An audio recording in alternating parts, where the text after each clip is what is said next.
Madame Lévy, Monsieur Tinguy, Madame Turbat, Monsieur Jérôme, Madame Plein, Excusez donc pouvoir Madame Audibert. Monsieur Cazot, Madame Andréotti, Monsieur Mahy, Madame Janvier, Monsieur de Saint-Cernin, Madame Mondonne, Excusez donc pouvoir à Monsieur Jérôme. Monsieur Bonnet, Madame Audibert, Monsieur Moreno, Madame Chambon, Excusez donc pouvoir à Madame Andréotti. Monsieur Charton, Madame Bérard, Monsieur Mascaro, Madame Guérardi, Excusez donc pouvoir à Monsieur Cazet. Monsieur Lebert, Madame de Palins, Monsieur Chenevard, Excusez donc pouvoir à Monsieur Charton. Monsieur Léonie, Monsieur Trouillas, Excusez donc pouvoir à Monsieur Pélisson. Monsieur Reynaud, Présent. Madame Genetelli, Présent. Monsieur Tanguy, Monsieur Gutiérrez, Madame Jouve, Monsieur Campus, Présent. Monsieur Bonnefoy, Madame Manzanares, Excusez donc pouvoir à Monsieur Campus. Monsieur Brochot, Présent. Madame Lisa, Monsieur Pardibon, Madame Fortias, Monsieur Pelletier, Madame Moussaoui, Madame Pascali-Serny, Madame Dridi, Excusez donc pouvoir à Madame Fortias. Madame Leyec, Madame Idir, Monsieur Pélissou, Madame Bayor, Excusez donc pouvoir à Monsieur Reynaud. Madame Véramasson, Madame Diaz, Excusez donc pouvoir à Clémence Mounier. Monsieur Do, moi-même Madame Mounier, Monsieur Coutsef, Absent. Madame Roussel, Madame Sabari, Monsieur Navarane, Présent. Monsieur Leroy, Présent. Madame Brunel, Monsieur Déoubéda, Monsieur De Palins, Présent. Madame Muscati. Présente. Le quorum étant atteint, le conseil municipal peut donc valablement délibérer. On va adopter le procès-verbal de la séance. Est-ce qu'il y a des observations? Pas d'observation. Il est alors adopté. Au niveau des comptes rendus de décision, avez-vous des observations? Pas d'observation. Je vous en remercie. Et nous pouvons donc délibérer sur la première, qui est la signature des contrats d'apprentissage pour l'accueil d'apprentis au sein des services de la ville de Toulon. La ville envisage de recevoir des contrats d'apprentissage et en recruter 36. C'est vrai que le contrat d'apprentissage représente une très belle opportunité pour la ville de Toulon. Ça permet de participer aux actions publiques d'aide à l'insertion professionnelle. Permet également de former potentiellement de nouveaux jeunes collaborateurs, ce qui est facilitant pour les métiers en tension. Qui est pour? Qui est contre? Qui s'abstient? La délibération est adoptée. La 102, c'est la modalité de prise en charge des formations au titre du compte personnel de formation. De mémoire, les agents de la fonction publique ont un crédit d'heure de 150 €. J'ai demandé à ce que la majoration soit faite pour les agents de catégorie C qui ne possèdent pas au moins un CAP ou un BEP et qu'elle soit portée à 400 €. Qui est pour? Qui est contre? Qui s'abstient? La délibération est adoptée. 103, vous savez, c'est des délibérations habituelles sur le remplacement sur un emploi permanent d'un archiviste au service des archives contemporaines et électroniques au sein de la direction des archives de la TGA. Vous savez que lorsqu'il n'est pas possible de recruter des profils d'agents sur ce métier du fait de l'absence de candidats, nous avons recours à des contractuels. Et s'ils ne réussissent pas le concours, on les prolonge, on doit les prolonger. Donc qui est pour? Qui est contre? La délibération est adoptée. C'est la même délibération, mais pour un éducateur jeune enfant. Qui est pour? Qui est contre? Qui s'abstient? La délibération est adoptée. On va donc passer aux finances. C'est l'approbation du compte financier unique de l'exercice 2024. Ce nouveau document budgétaire, compte financier unique, illustre une nouvelle étape dans la simplification des relations entre les services de la ville et le comptable public. Désormais, en effet, la comptabilité de l'exercice ne se retrace que dans un seul document, conjointement alimenté par les données de la ville et celles du comptable. On remarque un taux de départ nettement supérieur à la moyenne malgré les contraintes fortes sur les dépenses. Préservation de la santé financière de la ville, assurée par une gestion rigoureuse des dépenses. Un soutien renforcé au tissu associatif avec un montant annuel de 5,7 millions une hausse de 7% supérieure à l'inflation, un gel du taux de fiscalité communaux depuis 2001, 41 millions de dépenses d'équipement, dont 7 millions pour la rénovation des bâtiments scolaires, et un endettement toujours en diminution afin de conserver une forte capacité d'investissement pour les années à venir. Et je donne donc la parole à M. Cavada. Merci Madame le maire, mes chers collègues, président public. Alors effectivement, avec le CFU, on fusionne les deux anciens documents qui étaient le compte de gestion du comptable et le compte administratif de l'ordonnateur. Je vais évoquer brièvement quelques chiffres pour éclairer les résultats de cet exercice 2024. Un résultat de clôture en fonctionnement de 33,5 millions, ce qui montre notre bonne santé financière. Un niveau d'épargne de 37,4 millions, ce qui représente un taux d'épargne brut de 16%. Il est considéré comme très bon à partir de 12%, donc chez nous il est excellent. Comme l'a dit Mme le maire, on maintient des taux de fiscalité au niveau de 2001, ce qui est rarissime parmi les 42 grandes villes de France, et une dette 3 fois moins importante que la moyenne des villes comparables, soit 279 € par habitant. Alors s'agissant de nos dépenses de fonctionnement, elles augmentent globalement de 6%. D'abord les achats généraux qui ont été impactés par les mécanismes de révision des prix dans les contrats de fourniture et de services. Les charges de personnel qui ont varié de 3,3%. Ceci est dû d'une part par la revalorisation des traitements décidés au niveau national et, vous le savez, par la revalorisation du régime indemnitaire des agents de la ville qui a été mis en œuvre en octobre 2024. Et enfin, effectivement, nous avons augmenté de 400 000 € les subventions aux associations. S'agissant de la dette, elle était au 31 décembre 2024 de 50,8 millions, soit un désendettement de 5,6 millions par rapport à 2023.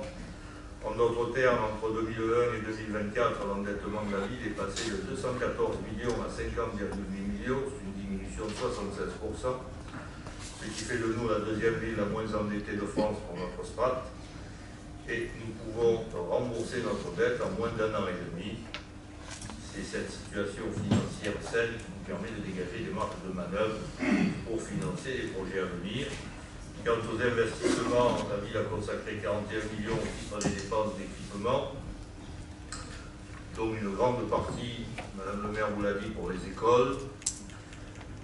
Et nous avons reçu 2,5 millions de subventions ainsi qu'un reversement de 3 millions d'euros de la part du FCTVA.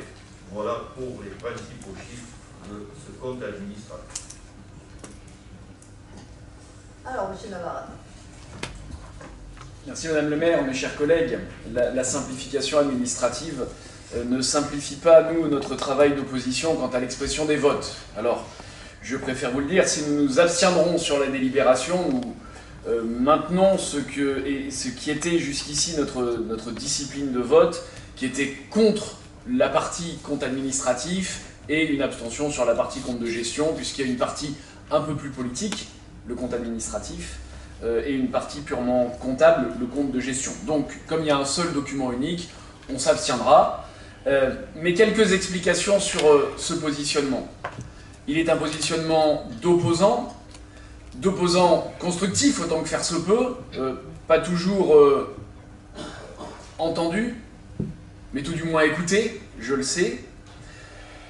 Opposant, et effectivement, j'ai lu ce début de semaine les propos de l'ancien maire qui stigmatisait l'opposition d'être dans l'opposition, ce qui est somme toute son rôle, et le rôle qui lui est donné par les électeurs qui ont donné à votre équipe municipale une majorité en 2020, et à nos différentes représentations d'opposants, une partie de construction, autant que faire se peut, dans les critiques que nous pouvons émettre. Et encore une fois, si ces critiques pouvaient trouver un écho, ce ne serait que mieux. Mais ça n'est ni plus ni moins que le rôle de tout opposant constructif. Nos différences, vous le savez, elles relèvent de plusieurs ordres. À la fois la question politique. Nous sommes dans des formations, dans des tendances, dans des lignes politiques différentes. mais aussi en termes de choix pragmatiques. M. Cavana, vous l'avez dit, en termes de fiscalité, les taux n'ont pas augmenté depuis 2001, mais la fiscalité qui, elle, s'impose sur les Toulonnais est devenue toujours plus écrasante pour eux. Même si, en se comparant, on peut trouver qu'on est un peu moins mauvais que les autres, les équilibres financiers dont vous avez parlé nous permettaient d'avoir une fiscalité, somme toute, un peu plus allégée. En termes de sécurité, vous savez que nous ne partageons pas le manque, c'est comme ça que nous le jugeons, de volonté politique de réellement créer un îlotage. Ce que nous croyons, c'est que la police municipale doit être dans tous les quartiers et être présente physiquement dans tous les quartiers. Et pour cela, d'avoir des postes de police délocalisés. Les tentatives qui ont été faites dans la basse ville de Toulon sont positives, mais elles devraient trouver, notamment eu égard au parc immobilier, je remercie Madame le maire de nous avoir fourni la liste du parc immobilier de la ville. Il y a des locaux qui sont à notre disposition dans beaucoup de quartiers de la ville. Je ne dis pas qu'un poste dans chaque quartier serait une exigence, mais tout du moins recréer un îlotage. Nous n'avons toujours pas vu, et ça ne se ressent pas dans les comptes administratifs, dans vos comptes administratifs, les effets vraiment radicaux de la mutualisation avec la création de TPM et surtout sa transformation en métropole. C'est-à-dire le fait que TPM, Toulon-Provence-Méditerranée, la métropole, ait pris toujours plus de prérogatives au-delà qu'on puisse trouver des agréables éloignements des services par ce mécanisme d'une superstructure métropolitaine qui n'a pas que des défauts, mais qui ne permet pas, pour l'administrer, selon nous, d'avoir une idée claire de là où aller. On pourrait comme ça égrener. Vous savez, dans les conseils municipaux, nous votons 60-70% des délibérations, c'est-à-dire que nous sommes d'accord, nous trouvons que pour 60 ou 70% de ce que vous nous proposez, ça va dans le bon sens. Il y a une marge d'amélioration pour vous. Ça justifie que sur le résultat de la politique pour l'année précédente, eh bien, nous ne participions pas au satisfecit, même si tout n'est pas négatif. Et encore une fois, le terme d'opposition fait qu'effectivement on s'oppose, mais nous ne souhaitons pas, malgré tout, nous abstenir de construire pour l'avenir. Je vous remercie. Merci beaucoup. 70%, c'est pas mal, hein, monsieur. C'est vrai. On s'en contenterait. Monsieur Dubéda. Merci, Madame le maire. Nous considérons, bien entendu, que le comptable public a bien effectué son travail, puisqu'il s'agit aussi de ça, dans cette délibération. Il ne s'agit en aucun cas, donc, de critiquer son travail ou celui des services municipaux. Cependant, étant en désaccord avec l'orientation même du budget, nous nous abstiendrons sur cette délibération. Quelques remarques. Nous notons une baisse des dépenses de fonctionnement qui, à vrai dire, ne nous réjouit pas. Nous ne sommes pas partisans, en effet, de l'austérité salariale ni de la baisse de l'emploi public, notamment dans une ville qui compte plus d'habitants, donc plus de besoins, notamment en vue de la crise sociale. Nous notons également une baisse de l'épargne nette, malgré une hausse des recettes. Mais nous reconnaissons volontiers que la situation financière est saine dans l'ensemble. Nous souhaitons toutefois, dans le cadre de cette délibération, avoir si possible une explication sur le taux relativement faible de réalisation des dépenses d'équipement qui s'élève à environ 50%. Je vous remercie.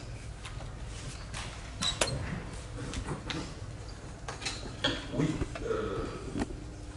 peut-être me suis-je mal exprimé ou mal fait comprendre. Vous avez dit que les dépenses de fonctionnement avaient baissé. Elles ont augmenté de 6%. Elles ont augmenté de 6%, je l'ai dit, les achats généraux qui sont impactés par les mécanismes de révision des prix, les charges de personnel qui ont varié de 3,3% du fait de la revalorisation des traitements décidés au niveau national et de la revalorisation de notre régime indemnitaire. Et en outre, nous avons augmenté de 400 000 € les subventions d'associations. Donc, il n'y a pas eu de baisse des dépenses de fonctionnement, mais au contraire, une augmentation. La baisse de l'épargne nette, elle s'explique bien évidemment par le fait que si nos recettes ont augmenté, les dépenses ont augmenté beaucoup plus vite. La baisse de l'épargne nette. Quant au taux de réalisation, vous savez, il n'y a jamais 100% de taux de réalisation. Les dépenses d'investissement ne sont pas linéaires. Je vais prendre deux exemples concrets, que ce soit Marmatin ou que ce soit, qui va venir un peu plus tard, la base nautique. Le temps des procédures est en général au moins aussi long, voire dans certains cas plus long que le temps des travaux. Et donc il y a des périodes pendant lesquelles on dépense moins, et puis il y a des périodes pendant lesquelles on dépense plus. Lorsque les travaux commenceront en Marmatin, lorsqu'il s'agira de payer la maîtrise d'œuvre, bien là, forcément, les dépenses d'équipement seront beaucoup plus importantes. Mais il y a sur ces projets qui sont les plus consommateurs de budget, il y a une absence de linéarité pour les raisons que je viens d'indiquer. Enfin, il faut aussi intégrer, je crois qu'il y en a eu une vingtaine sur l'année 2024, il faut aussi intégrer le fait qu'un certain nombre de marchés sont infructueux ou que des relances de marché sont nécessaires parce qu'il faut reprendre un certain nombre de documents techniques. Ça a été le cas notamment pour les 4 millions de travaux du stade de Mayotte qui n'ont commencé qu'en fin 2024 et début 2025. Monsieur Duveda. Et je vous remercie de vos explications, mais c'est peut-être moi qui me suis mal expliqué, mais c'est les dépenses de personnel. Elles ont représenté 67,9 des dépenses de fonctionnement, alors qu'elles étaient de 69,8 en 2023. Donc il y a une baisse des dépenses de personnel, des dépenses de fonctionnement concernant les dépenses de personnel. Et c'est pour ça que je parlais de démarches salariales et de démarches indemnitaires et tout ça. Même si nous reconnaissons volontiers qu'il y a eu des pas positifs avec une revalorisation des indemnités. Et une application de la loi sur, des décisions budgétaires sur l'augmentation des fonctionnaires. Sur le taux de réalisation, M. Cavana, on comprend bien, tout le monde comprend bien que les travaux ne peuvent pas être réalisés immédiatement et qu'il y a des délais. C'est simplement que le taux me semble, et c'est sans vouloir polémiquer, juste un peu faible. 50% de réalisation, ça me semble un peu faible. Il me semble que les années précédentes, on était à 60, 70, entre 60 et 70%. C'est tout, hein, c'est pas... Non, si vous permettez, je reviens sur l'histoire des dépenses des personnels. Que le pourcentage varie, oui, parce que le montant des recettes de fonctionnement varie d'une année sur l'autre. En revanche, en chiffre brut, les dépenses de personnel augmentent forcément du fait de l'augmentation du point indiciaire et du fait de la reprise, de la revalorisation du régime indemnitaire. Donc que le pourcentage évolue dans un sens, c'est logique, puisqu'on compare aux recettes réelles de fonctionnement qui, elles, augmentent. En revanche, quantitativement, les dépenses de personnel. Voilà. Pardon d'insister là-dessus. On comprend bien, M. Cavana. C'est justement ça la question que je pose. Enfin, ça voudrait dire qu'on a des marges pour augmenter le personnel. Voilà.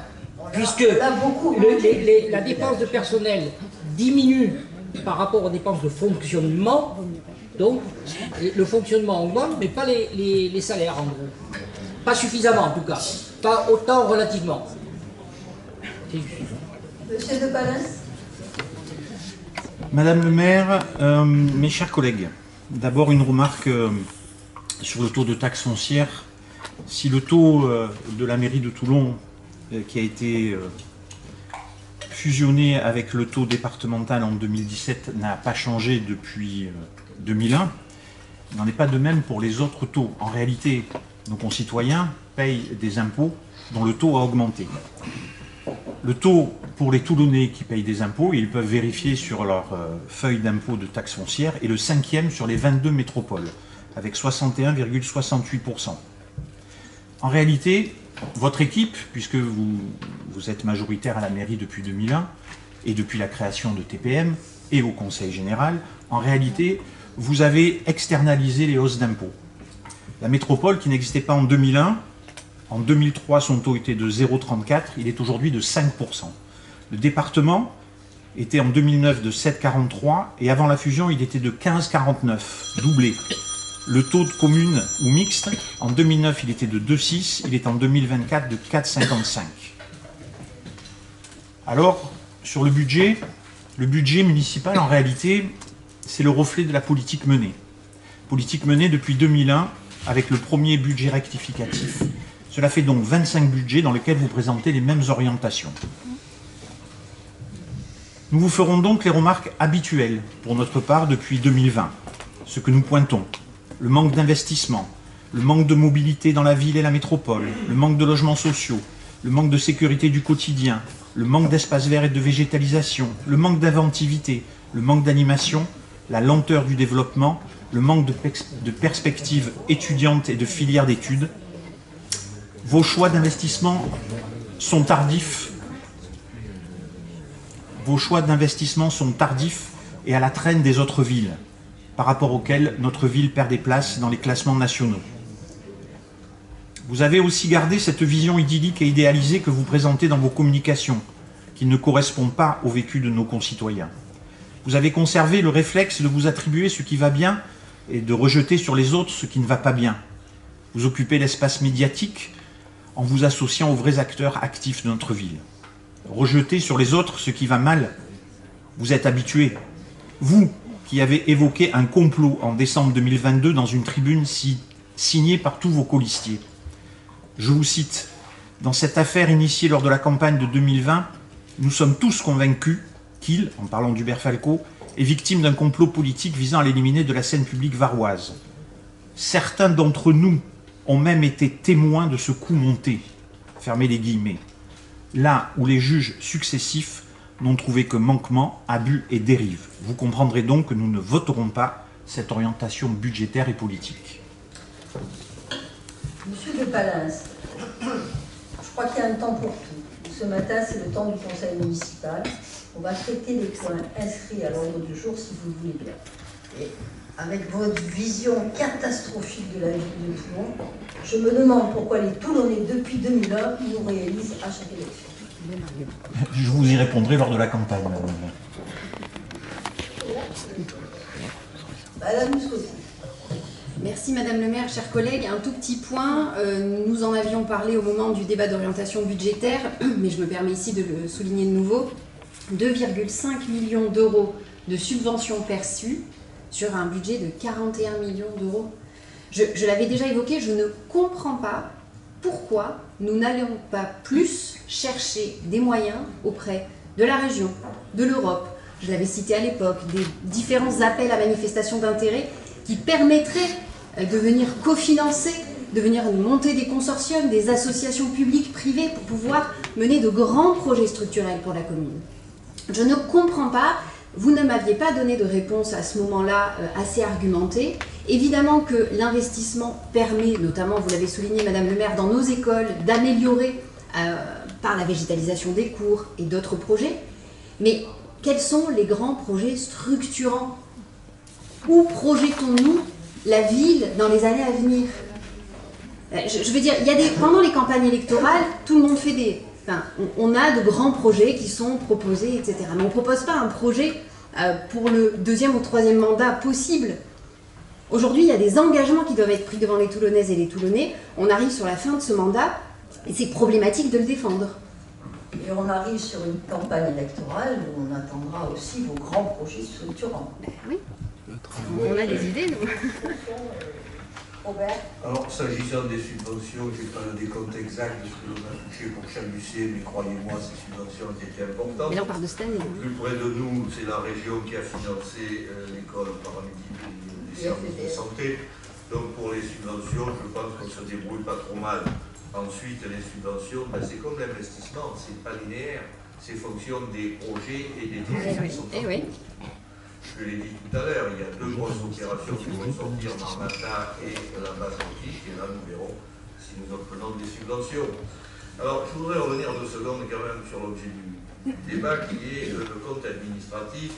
Monsieur de Palens, comme chaque année, alors qu'on discute du compte administratif de la ville, vous nous parlez du département et du TPM, pourquoi pas, je vais me contenter de rester moi sur ce que nous votons, ce sur quoi nous décidons, c'est-à-dire le budget municipal et son exécution. vous avez dit que la fiscalité était écrasante. Je me contenterai de parler de celle de la ville dans un premier temps. La fiscalité sur la ville de Toulon, c'est la fiscalité directe locale, c'est 688 € par habitant. Alors je me suis amusé à aller sur Internet, à prendre les budgets 2024 des communes de la strate, d'aller au chapitre 73-111 qui concerne la fiscalité directe locale et de diviser par le nombre d'habitants. Et ça nous donne à peu près Grenoble 1250, Saint-Étienne 752, Clermont 885, Angers 812, Perpignan 916, Nîmes 920, Strasbourg 790, Montpellier 893. Et il est bien évident que dans ces communes s'ajoute aussi pour les habitants la fiscalité métropolitaine et la fiscalité départementale. Mais il ressort de mes différents chiffres que nous sommes en dessous de l'ensemble de ces communes. Et si? Et non. C'est exactement ce que je vous ai dit. Si on rajoute tout, nous sommes 5e sur les 22 métropoles et 13e sur les 50 plus grandes villes de France. Et les Toulonnais ne payent pas ce forfait moyen que vous annoncez. Les Toulonnais payent tout. Dans la taxe foncière, vous avez tous les taux qui sont mis sur l'assiette, vous le savez. Enfin, je ne parle que de ce qui est décidé en conseil municipal. Mais oui, mais moi je vous parle de ce que payent les Toulonnais. Parce que à TPM, vous avez la majorité. Vous avez la majorité. Le maire de Toulon, Madame Massy, a dit, il y a quelque temps, si Toulon tombe, la métropole tombe. C'est bien que la majorité toulonnaise a une majorité métropolitaine.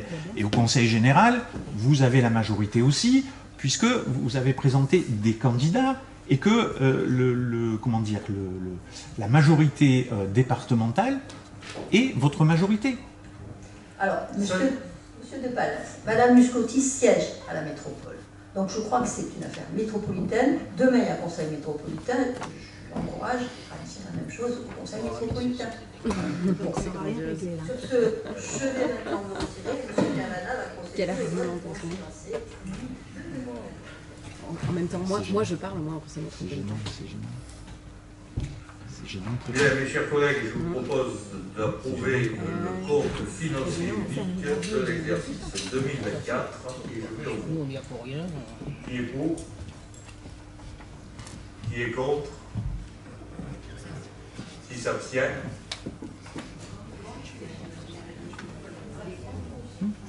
Monsieur de Palais, pardonnez-moi, vous êtes contre ou vous abstenez? Abstention. Vous avez levé Dans le doigt. Dans ma prise de parole, j'ai dit que je m'abstenais. Et j'ai levé pour l'abstention.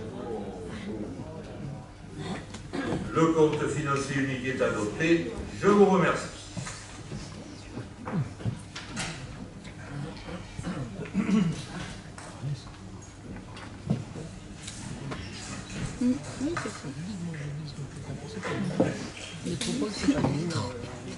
Bien, la délibération suivante est classique, c'est l'affectation des résultats constatés au CFU.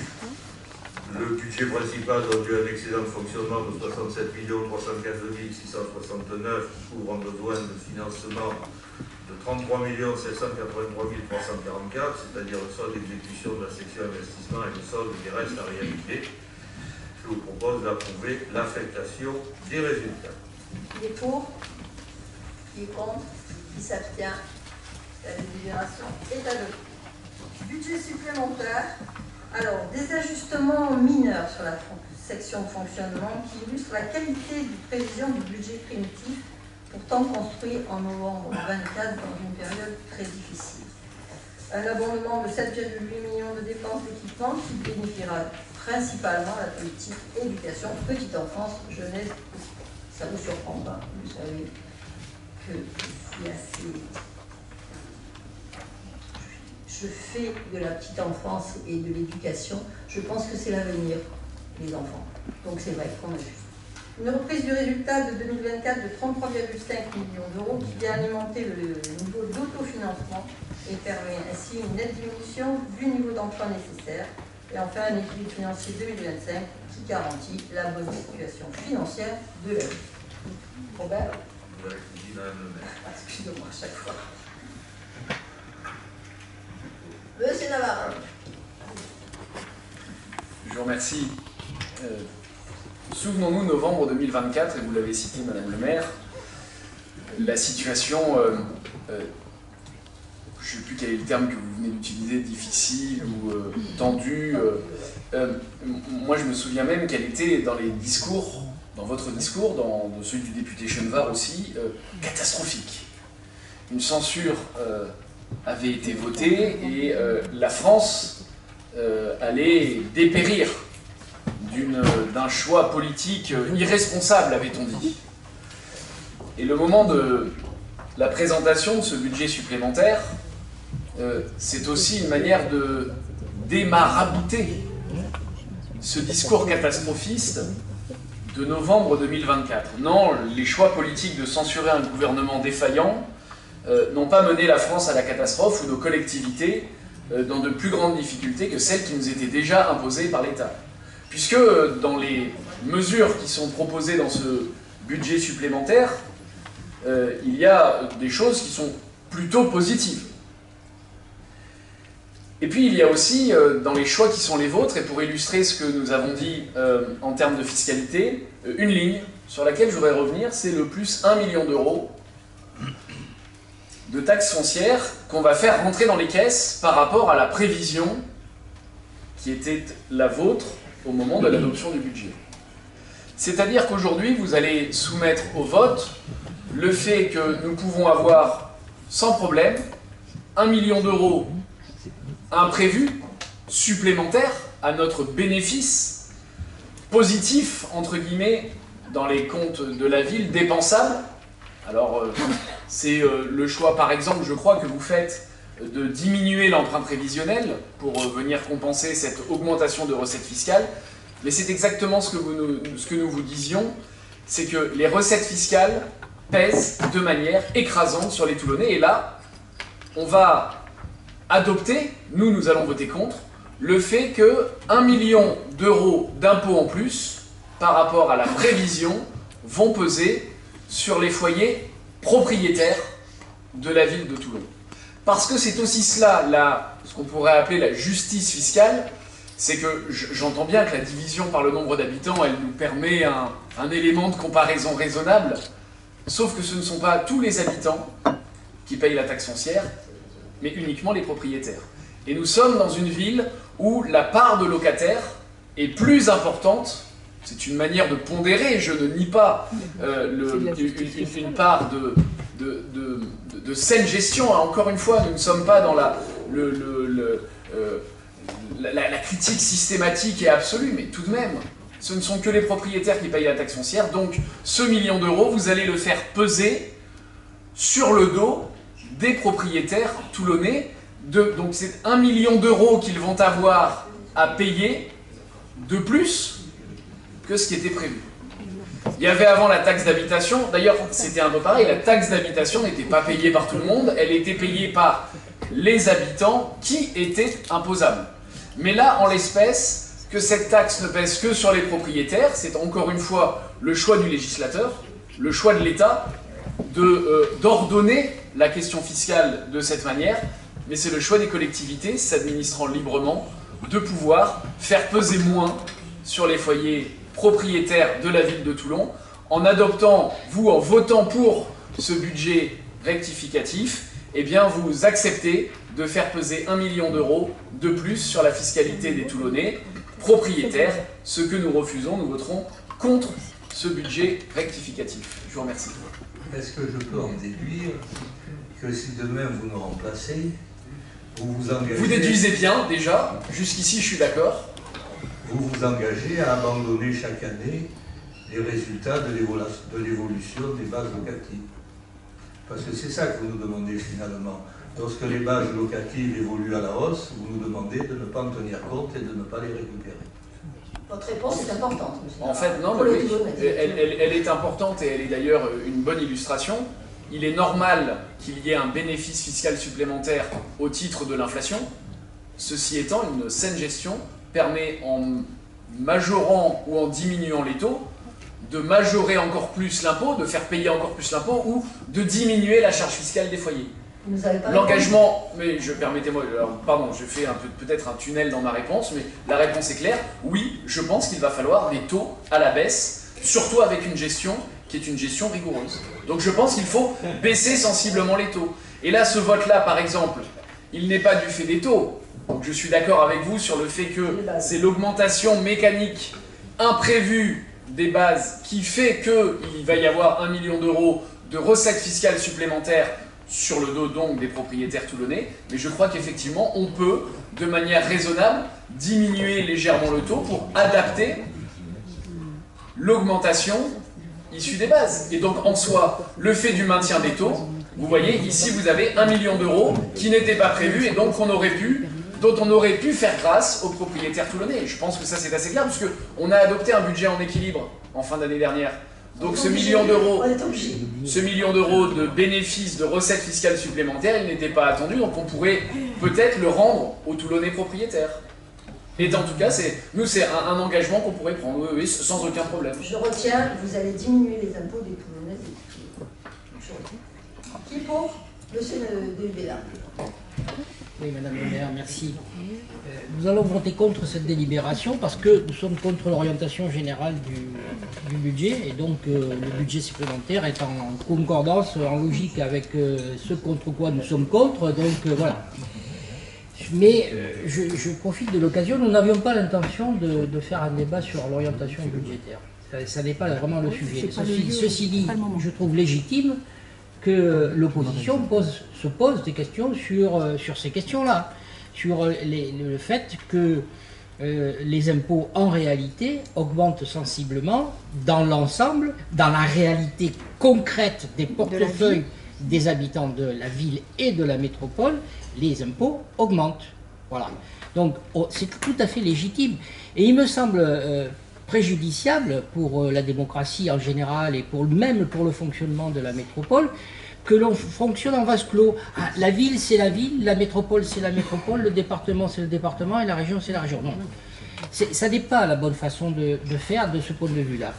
Nous, on avait soulevé évidemment des contradictions avec vos orientations et on avait soulevé également le problème des contraintes. Vous aviez accepté de voter une motion, un vœu, que vous aviez transformé sur les contraintes imposées par l'État, les contraintes austéritaires votées par l'État et par M. Chedevard au passage. Et donc nous étions contre ces contraintes-là et vous les avez acceptées. Donc on peut faire autrement et je pense que c'est ça qu'il faut retenir parce que faire autrement, ça voudrait dire qu'on aurait plus de services pour les Toulonnais. Concrètement, c'est ça. La question des impôts, c'est qu'est-ce qu'on donne aux Toulonnais comme service, aux Toulonnaises, aux Toulonnais et à la métropole. Et enfin, contrairement évidemment à l'intervention de M. Navarane, nous sommes pour la justice sociale. Donc la justice sociale commande que les impôts soient certes mieux équilibrés, plus progressifs, et nous pensons que effectivement ça pourrait être mieux de ce point de vue-là. Mais par exemple, nous avons fait une proposition qui est de taxer plus les résidences secondaires que les propriétaires actuels qui habitent à Toulon. C'est une des solutions, une petite, mais une des voies que nous avions proposées. Nous en avons beaucoup d'autres. Je vous remercie. D'autres interventions? Qui est pour? Qui est contre? Qui s'abstient? La délibération est adoptée. Allez, on continue de demander de soutien, justement. Nous demandons un soutien financier à l'État au titre du programme de numérisation. C'est pour continuer l'opération de numérisation des archives de Toulon. Qui est pour? Qui est contre? Qui s'abstient? La délibération est adoptée. Une demande de fonds de concours auprès de la métropole pour différents investissements au titre de l'année 2025. Pour un montant total de 1 643 952. Madame Brunel. Merci.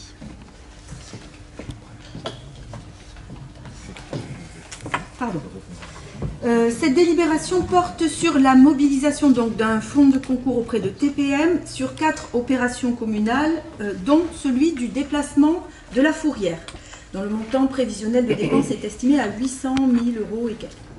La délibération précise en outre que ces opérations doivent être réalisées dans les plus brefs délais. Alors, nous nous inquiétons, à la suite de nombreux habitants du quartier de Claré-Montetti, sur la manière dont vous souhaitez prendre en compte cette surface libérée sur l'ancien site des cours et cabots et sur ce projet d'y installer la fourrière.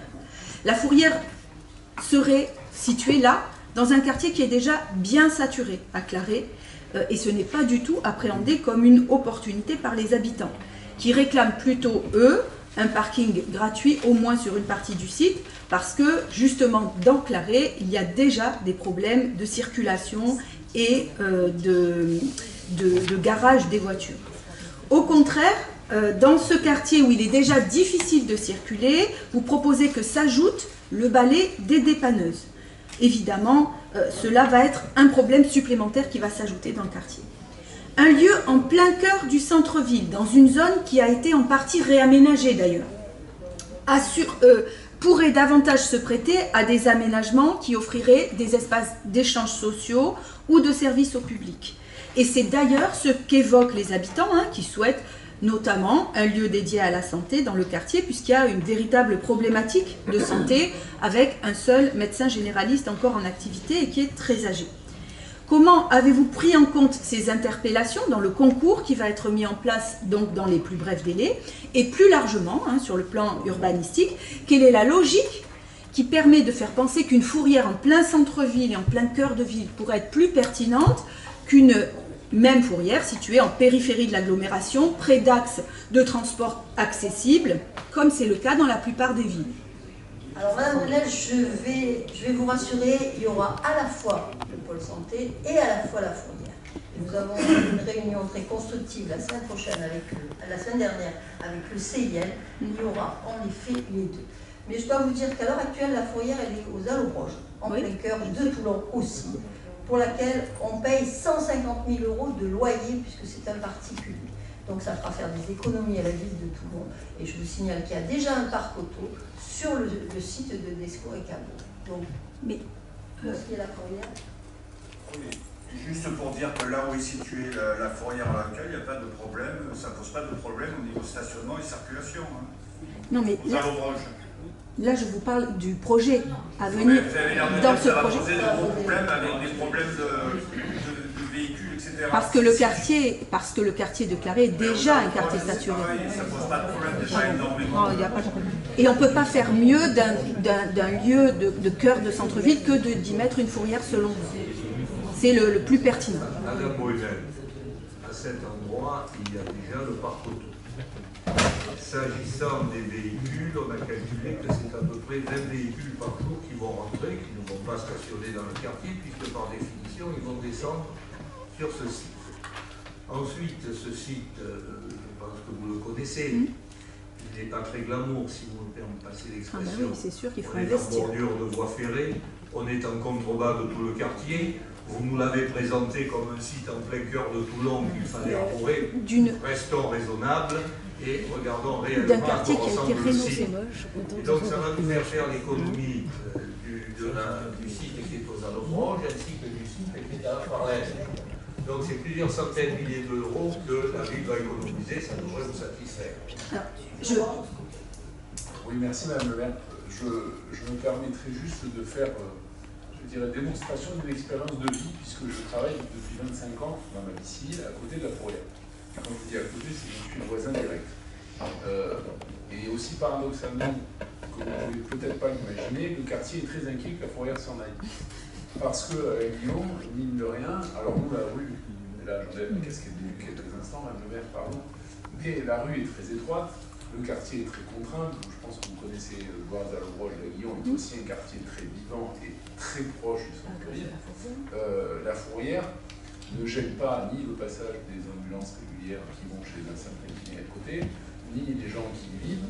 Et ce que j'entends dans le quartier, c'est que les gens me disent c'était quand même bien, il y avait la fourrière, et du coup il y avait la police municipale qui était là, comment on va faire? Alors, je remets la casquette de l'adjoint, pardon. Je pense, en tant que soignant qui est indispensable, qui est un pôle santé, Madame le maire vous l'a dit, une solution a été trouvée qui permettra de le déployer. Et en tant que citoyen, je pense que c'est normal qu'on s'inquiète quand on a un service qui vient s'installer dans son quartier. Je pense qu'il faut aussi faire preuve de patience, regarder ce qui se passe là où il était. Je ne peux que témoigner humblement. Avoir une fourrière dans son quartier, c'est pas un problème. c'est plutôt bien vu par ceux qui habitent et par ceux qui travaillent. Voilà. Je peux juste rebondir, je vous remercie. Je vous remercie pour l'avancée donc sur le pôle santé, c'est une bonne chose.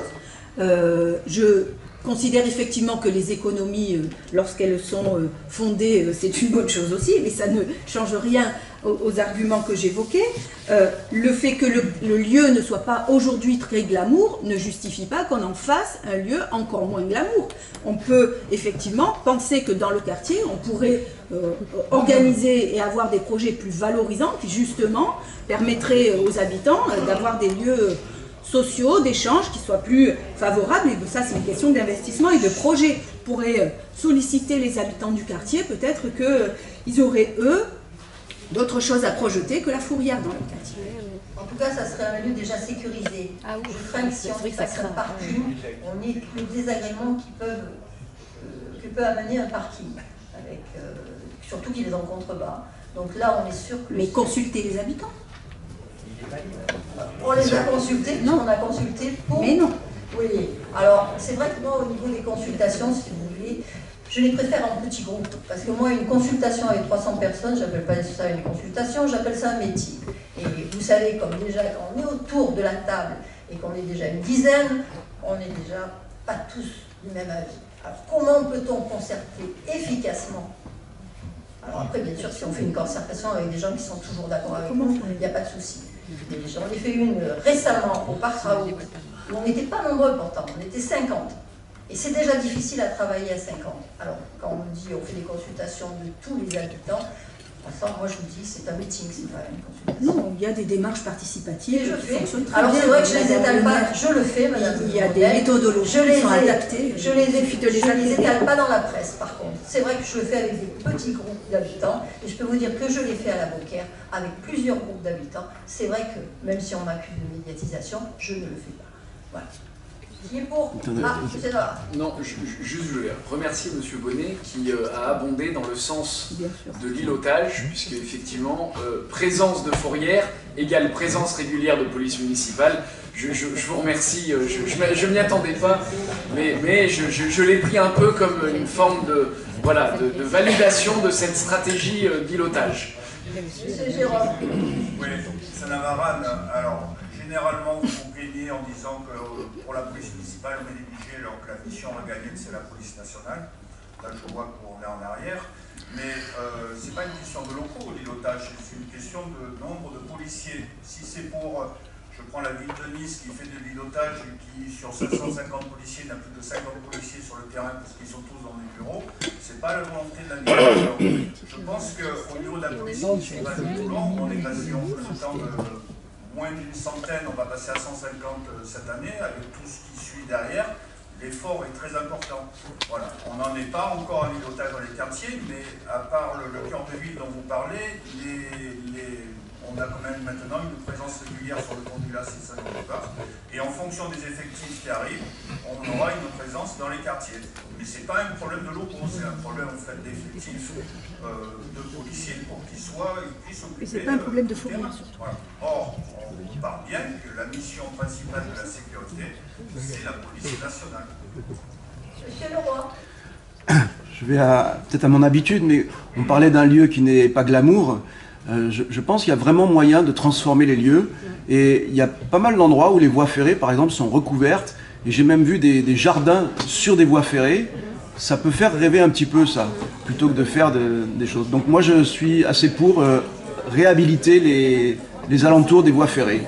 Surtout Monsieur Leroy, moi j'aime bien rêver. Après, je suis confrontée à la réalité. On a eu l'occasion d'en discuter. On peut rêver. Après, quand on est confronté à la réalité de la gestion, on a besoin. On fait des fourrières. D'autres, qui est pour, qui est contre, qui s'abstient. La délibération est adoptée. Continue. Oui, c'est une demande de subvention pour le conseil départemental pour nous aider dans le cadre de notre programme pluriannuel de travaux de désimperméabilisation et de végétalisation des cours d'école. Vous voyez, madame, qui en sollicite. C'est bien, Qui est Paul, pour, on n'est pas assez. qui est contre, qui s'abstient. Délibération est adoptée. Les affaires juridiques, Robert. C'est l'approbation d'un protocole transactionnel avec la société Cité Parc. Qui est pour? Qui est contre? Qui s'abstient? La délibération est adoptée. On continue avec le groupe en commande? Oui, dans l'avis le CCRS au sujet de l'achat de fournitures administratives, de mobilier, de colis festifs. Qui est pour? Qui est contre? Qui s'abstient? La délibération est adoptée. Geneviève, c'est une délibération qui va faire plaisir à M. Depalais. Merci Madame le maire, mes chers collègues. Alors, bien sûr, comme chaque année, le bilan de la politique foncière de la ville vous est présenté. La ville a cédé 15 biens pour un total de 5 073 601 € et a acquis 4 biens pour 872 001 €. La ville a également conclu une autorisation d'occupation temporaire pour 36 588 €. Et enfin, Baragnagement Développement a procédé à l'acquisition de 18 biens pour un montant total de 2 567 800 € et a procédé à 5 cessions pour 4 934 302,40 €. Et pour rebondir sur les différentes remarques émises lors des précédents conseils municipaux, je confirme que la ville gère le patrimoine, son patrimoine avec rigueur et responsabilité, puisque le bilan 2024 fait apparaître un solde positif de 4 201 600 €. Voilà, comme Madame le maire, comme vous y êtes engagé lors du dernier conseil municipal, les conseillers municipaux d'opposition ont reçu la liste de l'ensemble des biens immobiliers de la ville. Et il faut rappeler que ce document est mis à jour, j'allais dire quasiment quotidiennement, puisque le patrimoine c'est quelque chose de vivant. On peut vendre, on peut acheter, et voilà, donc c'est à l'instant où on l'a envoyé, mais évidemment cela évolue en fonction des différentes opérations patrimoniales qui sont exercées par la ville. Je me permets de vous rappeler que dans le cadre du droit à l'information des élus municipaux, seuls les documents préparatoires aux délibérations sont communicables. Qui est pour? Monsieur de Hubeda. Juste vous remercier de l'heureuse coïncidence qui a fait qu'on ait reçu la liste du patrimoine hier. Je vous remercie. Qui est pour? Qui est contre? Qui s'abstient? La délibération est adoptée. Ah, vous vouliez parler? Oui, non, pardonnez-moi, mais les élus ne sont pas en droit de recevoir des documents que sur les délibérations prises en conseil municipal. Le Code général des collectivités, c'est effectivement ce qui nous était marqué dans le message qui nous a été adressé. Les élus municipaux sont fondés d'obtenir toute documentation liée aux affaires qui intéressent la commune, et pas seulement des délibérations. Je voudrais quand même que ça soit bien clair. Je vous remercie encore une fois de cet envoi. Je remercie les services de ce travail de compilation. Le droit à être informé dans la globalité sur les délibérations est un des articles du Code général des collectivités territoriales, mais les élus municipaux sont en droit d'obtenir des réponses sur toute affaire qui intéresse la commune, et donc pas seulement la question des délibérations au conseil municipal. Donc là, en l'espèce, je ne dis pas que l'article du Code général des collectivités territoriales ne s'applique pas, mais ça ne signifie pas que s'il n'y a pas une délibération au conseil municipal, nous n'avons pas le droit d'avoir une information sur une quelconque affaire qui intéresse la commune. Voilà, pardonnez-moi, merci de cette précision. Qui est pour? Qui est contre? Qui s'abstient? On continue, Geneviève? Oui, alors maintenant vous avez l'habitude, puisque c'est le cas à chaque conseil municipal, puisque c'est la loi, c'est la mise à disposition à titre gracieux de locaux communaux à des associations d'intérêt général avec la signature de conventions y afférentes. Et je vous rappelle que là il s'agit de 8 associations à but non lucratif. Et bien entendu, il s'agit des redevances qui sont mises à disposition des locaux. En revanche, les associations participent aux frais de fonctionnement qui sont prévus dans les conventions. Qui est pour? Qui est contre? Qui s'abstient? Délibération est adoptée. La remise gracieuse à un locataire. Oui, effectivement, c'est la remise gracieuse à un locataire communal.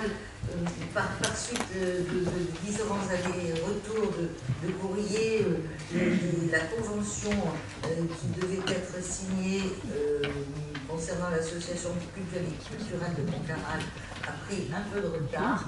Et c'est la raison pour laquelle cette convention n'ayant pas pu être signée, évidemment, les frais de la redevance n'avaient pas pu être payés. Donc c'est pour cela qu'on demande une remise gracieuse à ce locataire. Monsieur Navarra. Alors, pardonnez-moi, concernant cette mosquée, je n'ai pas tout à fait bien compris. Je reprends. L'association cultuelle et culturelle. C'est-à-dire, c'est ce qui s'appelle communément une mosquée. Est-ce que la convention, le fait du non-paiement du loyer alors que le bien était occupé, relève de quel ordre? C'est-à-dire que la convention a mis du temps à arriver, mais l'occupation était effective. Donc je ne vois pas à quel titre on ne fait pas payer un loyer à un occupant qui est quand même dans le bien. Monsieur Navarran, vous n'ignorez pas que pour pouvoir faire payer un redevable, il faut qu'il y ait un titre.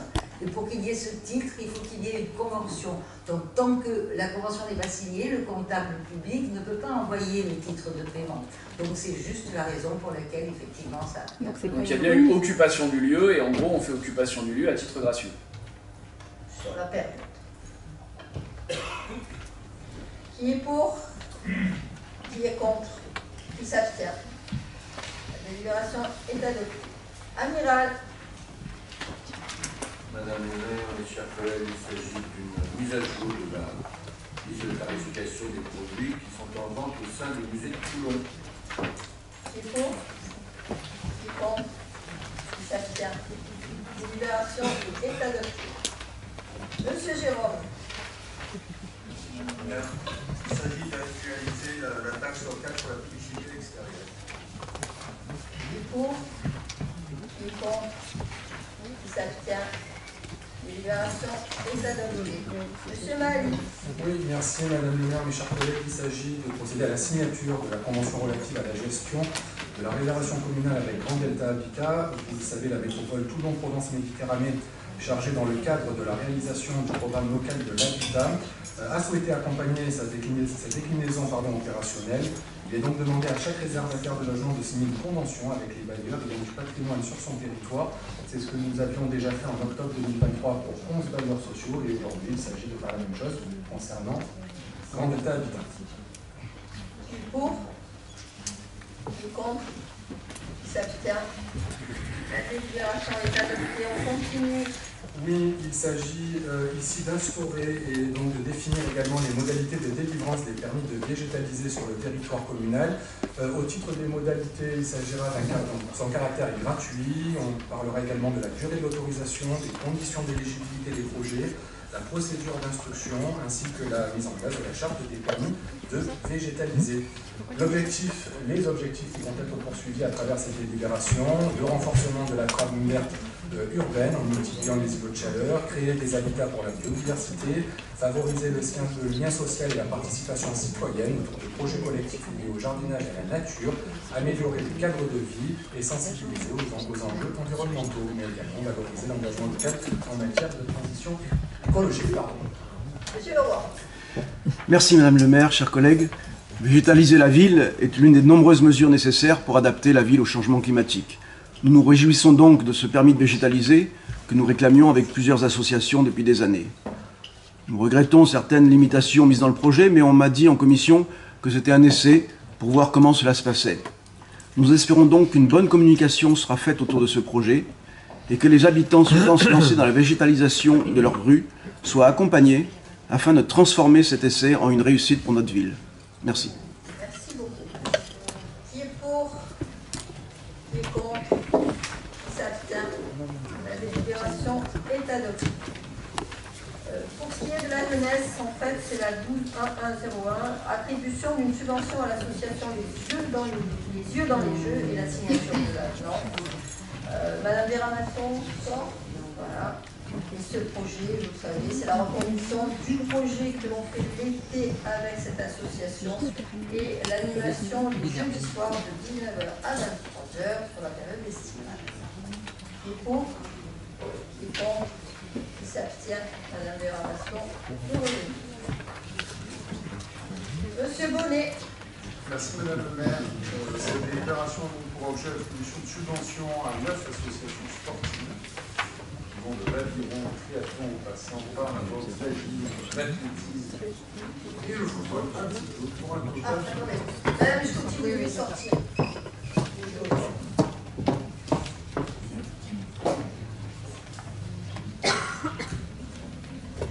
C'est un mouvement, donc 9 associations pour un total de 170 800 €. Qui est pour? Qui s'abstient? Madame Mouchkouti pour revenir.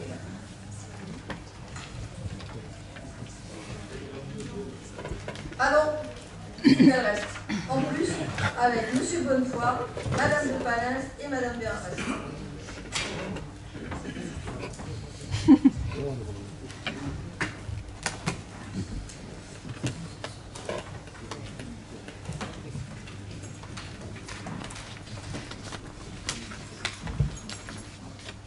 Alors, cette délibération a pour objet l'attribution de subventions de fonctionnement à l'association de l'éducation toulonnais pour un montant de 25 000 €. C'est l'aide au résultat comme évoqué la qualification aux phases finales. On profite pour rappeler que au M14 ont gagné le Super Challenge, que les espoirs sont finalistes, que les filles sont premières, que l'équipe première, que les deux finalistes qui font leur émission maintenant, que les espoirs KH, je pense que et voilà. Madame Brunet. Oui, merci. À travers donc, cette délibération, merci Monsieur Bonnet, il nous est demandé de soutenir effectivement d'excellents résultats de plusieurs équipes du RCT Association. Comme pour le très beau parcours du RCT cette saison, les Toulonnais peuvent être fiers de leurs équipes non professionnelles. Et d'ailleurs, ce RCT est devenu un grand d'Europe. Il le doit aussi au RCT Association et à son école de rugby, dont sont issus plus de 10 joueurs de l'effectif pro. Nous pouvons donc nous féliciter à travers cette délibération de ces victoires que vous avez énumérées, aussi bien du côté des garçons que des filles, et plus largement avec les joueurs et les joueuses, les entraîneurs et tous les bénévoles sont reconnus dans leur travail. Dans le même temps, cette subvention pourrait permettre de renforcer la sécurité des joueurs et des joueuses. Rappelons-nous du jeune Nicolas Haddad, licencié de Saint-Maximin et du RCT, qui n'avait pas 15 ans et qui est décédé tragiquement le 16 mars dernier sur un terrain de rugby. Nous pensons à lui ainsi qu'à ses parents, à leur dignité et à leur courage.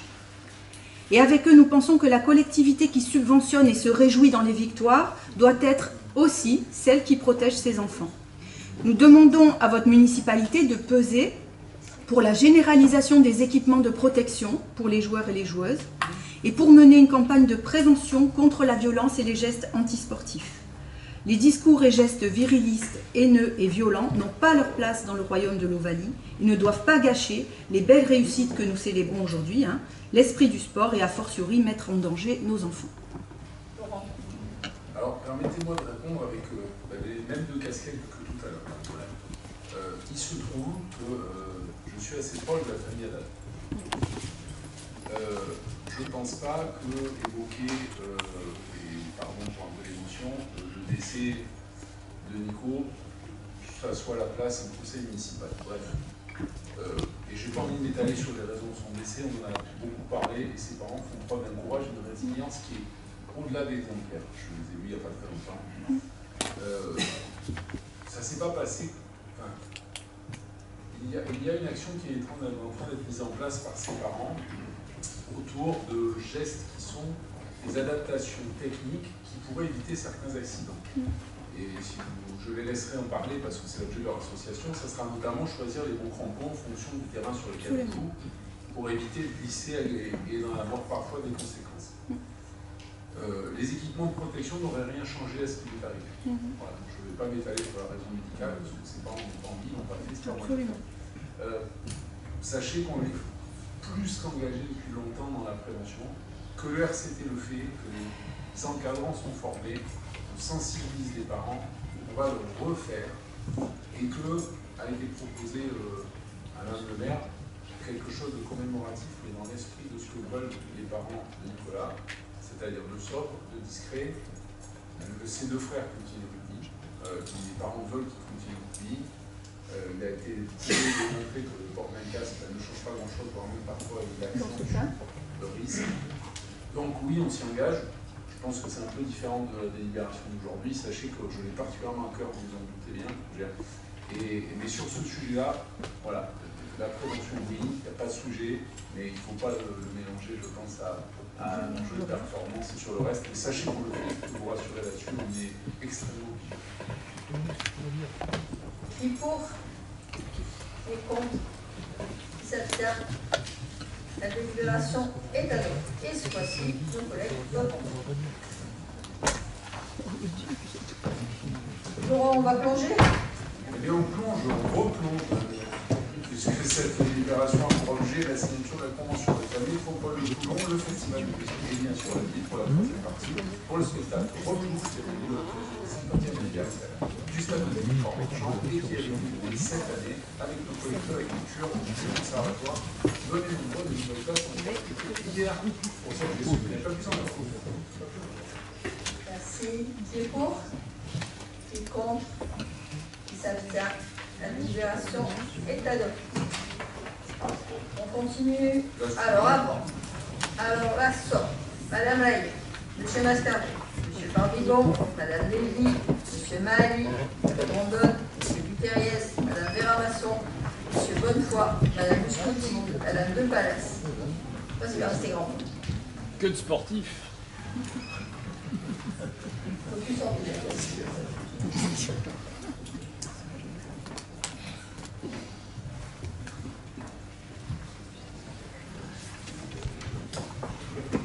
Que nous participions aux 10 000 pas quotidiens nécessaires à certains de nos collègues. Cette délibération a pour objet l'attribution, la mise en place d'un accord cadre, comme l'a précisé Mme Lévy tout à l'heure, pour la mise à disposition gracieuse d'équipements sportifs à des associations sportives ou porteuses d'un projet socio-culturel qui concourent à la santé et au bien-être des citoyens. Vous avez en annexe des associations qui sont concernées. Qui est pour? Qui est contre?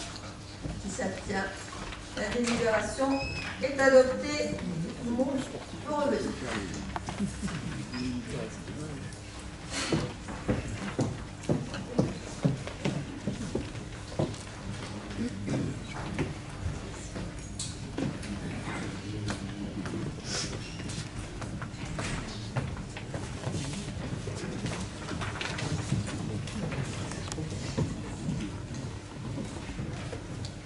Monsieur Moreno. Merci Madame le maire. Nous vous proposons d'accorder une subvention d'un montant de 3 000 € à la Dynamique Association des commerçants des 4 chemins des routes. Qui est pour? Qui est contre? Qui s'abstient? La délibération est adoptée. On continue? Merci Madame le maire. C'est une première dans le cadre de l'organisation des escales toulonnaises qui auront lieu les 4 vendredis entre le 14 juillet et le 15 août et qui vont rassembler un marché des créateurs, des performances artistiques et des performances musicales. Nous vous proposons d'accorder une subvention d'un montant de 20 000 € à l'association Noélie. Monsieur Navarra. Oui, je vous remercie et nous serons favorables à la transformation de la tentative qui était celle du marché nocturne sur le port pour ce marché des créateurs. Et donc nous regardons ça et nous y participerons avec attention. Donc c'est une initiative qui va dans le bon sens aussi, ça fait partie des 70% qu'on vote. Allez. 71. Merci. Qui est pour? Ah, Monsieur De Palace. Oui, Madame le maire, je profite de cette subvention au titre de la politique événementielle pour rappeler juste, il y a 2 conseils municipaux. J'avais pointé le déficit du Son by Toulon de 738 450 € sur des tournées, enfin sur des dates de concerts qui a eu lieu sur le parvis du Zénith, là où normalement les tournées sont bénéficiaires. Nous accusions un déficit qui a été comblé par la mairie. Je vous avais posé la question pour essayer de limiter ce déficit du taux de TVA qui nous était imputé par l'organisateur et savoir si on ne pouvait pas le modifier. Vous étiez engagé à demander à la personne ressource de la DGFiP des précisions et à revenir vers nous au prochain conseil municipal. On s'est engagé, on a fait on m'avait dit au prochain. On a demandé, on n'a toujours pas de réponse. Mais on y retournera parce que ça nous arrangerait bien. Eh oui, merci. Qui est pour? Qui est contre? S'abstient. La délibération est adoptée. Éric Mascaro. Madame le maire, mes chers collègues, il s'agit de 3 autorisations d'urbanisme. Une concernant la maison de la Méditerranée avec la création d'une nouvelle issue vers l'extérieur qui avait été modifiée dans le cadre de la création de la crèche de la mer. À la mairie annexe de Saint-Jean-du-Bas, on fait aussi un accès sur la rue. Ce que j'ai pas dit, c'est que les 2 accès seront bien sûr pour les personnes à mobilité réduite. Et enfin, à l'école élémentaire Fontpré, nous entamons des travaux de rénovation, enfin de changement des menuiseries avec des installations de brise soleil. Et comme nous finissons Saint-Roch et que nous faisons ces travaux pendant les vacances, y compris les mercredis, etc., là on voulait avoir un étalon, combien de temps ça allait nous prendre. Et donc on fait cette expérimentation cet été pour attaquer l'ensemble de l'école, qui est une très grande école avec beaucoup de menuiseries et qui va nous prendre un certain temps. Qui est pour? Qui est contre? Qui s'abstient? Délibération adoptée. La logistique, c'est la cession de matériel inutilisé et de vente en ligne de Peugeot 308 et de Renault Trafic. Qui est pour? Qui est contre? La délibération est adoptée. Guy Lebert. Merci Madame le maire. Avant M. Duvida, je vais bien sortir.